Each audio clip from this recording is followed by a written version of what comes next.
कंपनियों द्वारा बहुत सारी ड्यूबियस मनी मल्टीप्लायर स्कीम के माध्यम से आकर्षक रिवार्ड एंड रिटर्न का लालच देकर बहुत सारा धन अध्यक्ष महोदया इकट्ठा किया गया।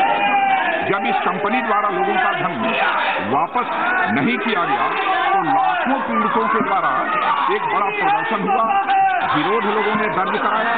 इससे पश्चिमी बंगाल के जन सामान्य में भी व्यापक नाराजगी हुई है।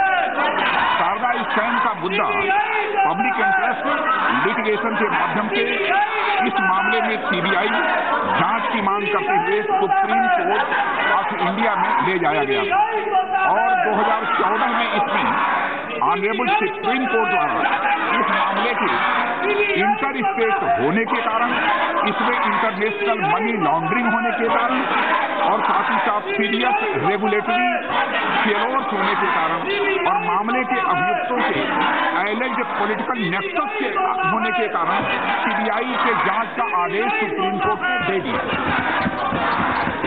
माननीय सुप्रीम कोर्ट ने भी अपने आदेश में इस बात का अध्यक्ष महोदया उल्लेख किया है कि अब तक की गई जांच से इस मामले में कई राजनीतिक एवं प्रभावशाली व्यक्तियों के शामिल होने की बात का पता चला है, जो समाज में व्यापक क्लाउड और अपना इन्फ्लुएंस रखते हैं।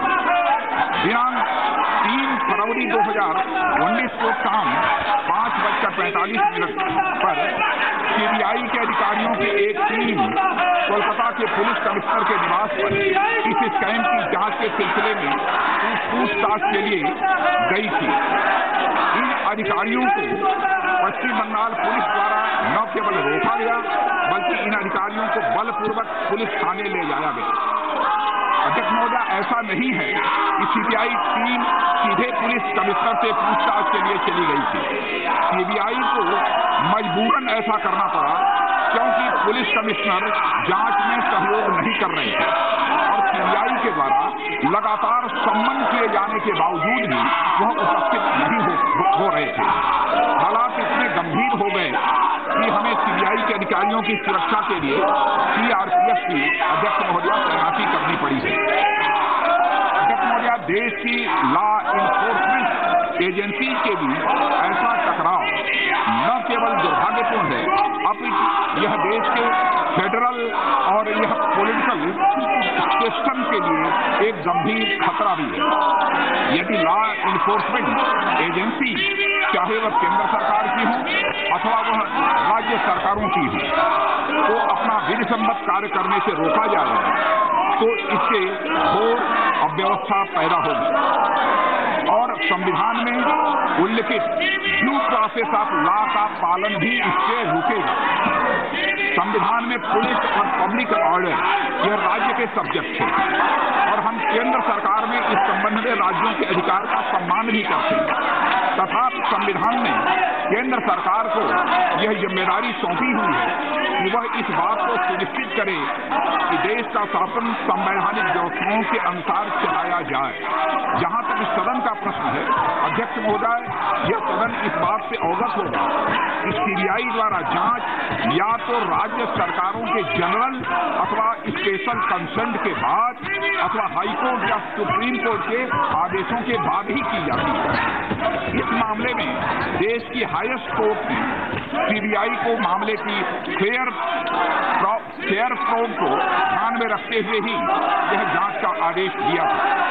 मुझे यह बात कहने में कोई संकोच नहीं है अध्यक्ष महोदया कि कल जो भी घटनाएं हुई हैं वह एक तरीके से संवैधानिक व्यवस्थाओं के टूटने की ओर संकेत कर रही हैं। मैंने इस संबंध में पश्चिमी बंगाल के महामहिम राज्यपाल महोदय से भी चर्चा की है और राज्यपाल महोदय ने राज्य के चीफ सेक्रेटरी और डीजी पुलिस को बुलाया है कि इस मामले में उत्पन्न एजेंसियों के टकराव को दूर किया जा सके और सीबीआई अधिकारियों को सुरक्षा प्रदान की जा सके। मैंने इस मामले में महामहिम राज्यपाल को यह भी कहा है कि पूरे मामले की एक रिपोर्ट वह भेजने का कष्ट करें। अध्यक्ष महोदया, मैं अपील करना चाहता हूं वहां की सरकार से, वहां के मुख्यमंत्री से कि लॉ इन्फोर्समेंट एजेंसी को ठीक तरीके से काम करने का वह अवसर प्रदान करें। अतः मैं अपील के साथ राज्य में देश की लॉ इन्फोर्समेंट एजेंसी को सुचारू रूप से काम करने देने के लिए सभी राज्य सरकारों से भी अपेक्षा करता हूं और मुझे उम्मीद है कि हमारी पश्चिमी बंगाल की सरकार भी इन सारी लॉ इन्फोर्समेंट एजेंसीज को सुचारू रूप से काम करने के लिए जो आवश्यक माहौल चाहिए वह उपलब्ध कराने में वह पूरी तरह से सहयोग करेंगी ताकि सारी यह एजेंसियां निष्पक्ष और निडर होकर जांच करने में कर सकें और देश में कानून का शासन स्थापित करने में सहायता मिल सके। धन्यवाद।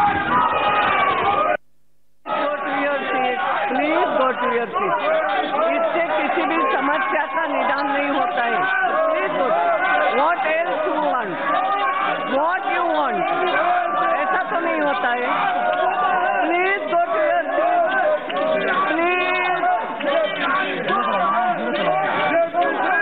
Shri Sharad Tripathi ji. Please go to your seat. No. ये देखो ये हल नहीं है। Please go to your seat. हंगामा करने से होता नहीं है। धन्यवाद।